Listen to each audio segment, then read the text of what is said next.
Hi guys, Amy here with Jake Fisher at Placing Co-Significance at Harrywood Gallery. First of all, Jake, how long is the show up? Show's up for about a week and a half. It'll come down next Thursday, January 31st. Awesome, so there's a long time for people to come out and see it. Definitely. Awesome. So I'm curious about the surface that you paint on. Can you tell me a little bit about it? So it's oil on wooden panels, and the panels have kind of this beveled edge. They kind of, I guess, reduces that idea of being in a frame. So it implies that the viewer is seeing the work in person, rather than viewing it as an outsider through a window. So that's the reason why there's that beveled edge. And I create them using plywood and Luan. And the reason I like panels is I don't really like that flex that the canvas has. I really like to have that hard surface to kind of work on, and I work with palette knife, and that seems to work really well on the panels. Yeah, and you can really see the surface texture, which I think is what you're going for in your paintings, correct? Yeah, the texture, the work is all about creating this this two-sided, these two aspects to experience, and I like to create this separation in the types of textures that there are. So in those areas where there's light, it's a lot more active, but in those dark areas, there's still like some texture to it, but it's a lot more uniform. So that those points of light kind of act as interruptions in this sort of state of thought. Yeah, totally. And also, I saw your piece at Nathan Cummings last year. Yeah, it was actually. And I'm curious, obviously that was displayed by itself. Right. How do you think displaying all of your paintings in an entire installation is different for you, and how does it inform your work as opposed to just displaying one?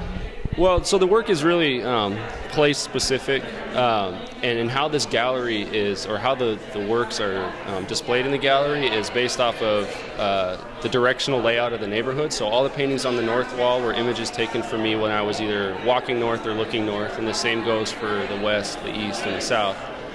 So obviously that idea can't be taken forward with just one painting, but also lighting is a huge part of it.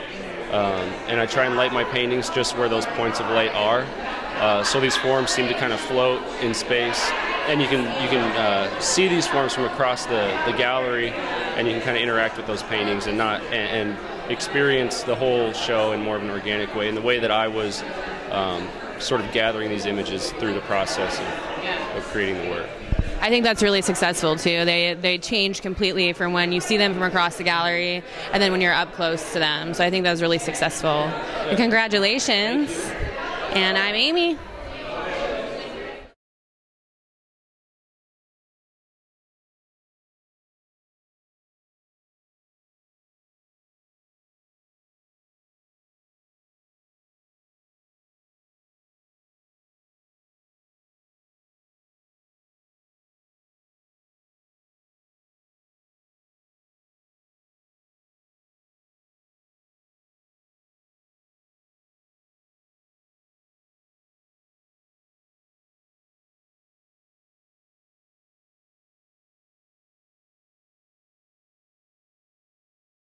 Hi guys, Amy here with Eddie Mitchell at Labyrinth and Step Gallery. First of all, Eddie, how long is the show up? Just till Friday. Just till Friday, okay. So tell me a little bit about the bull. I mean, the bull traditionally is a symbol of fertility, manlyhood, machismo. I basically got involved with the bull studying the historical precedents of the Labyrinth and the Cretan love machine, as the Cretan queen fell in love with the begifted white bull to the king. She then had the machine built so that she could crawl up inside into a cloaked female bull so that that white bull could then impregnate her. She then gave birth to the Minotaur.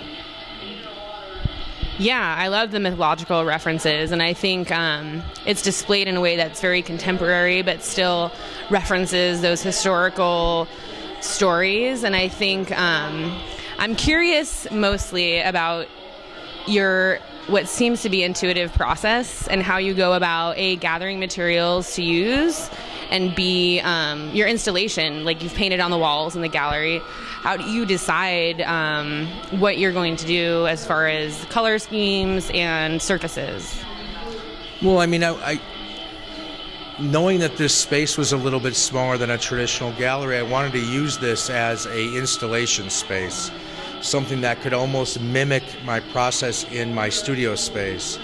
So I wanted to get that whole kind of traditional feeling of a quote, an installation. So the lines basically become almost a painting in themselves as a background, and they become the lines of the labyrinth, the lines of ropes, all of that kind of traditional line work that we've seen historically, dealing with the bull and all of its historical precedents. Yeah, I think it's really successful. I could talk about the show probably for 2 hours, but I don't want to torture you. And by the way, the Red Bull and beef jerky is my favorite spread at any opening I've ever seen. Oh, what the heck. Great job, and thank you very much. Congratulations. Thank you. Pleasure.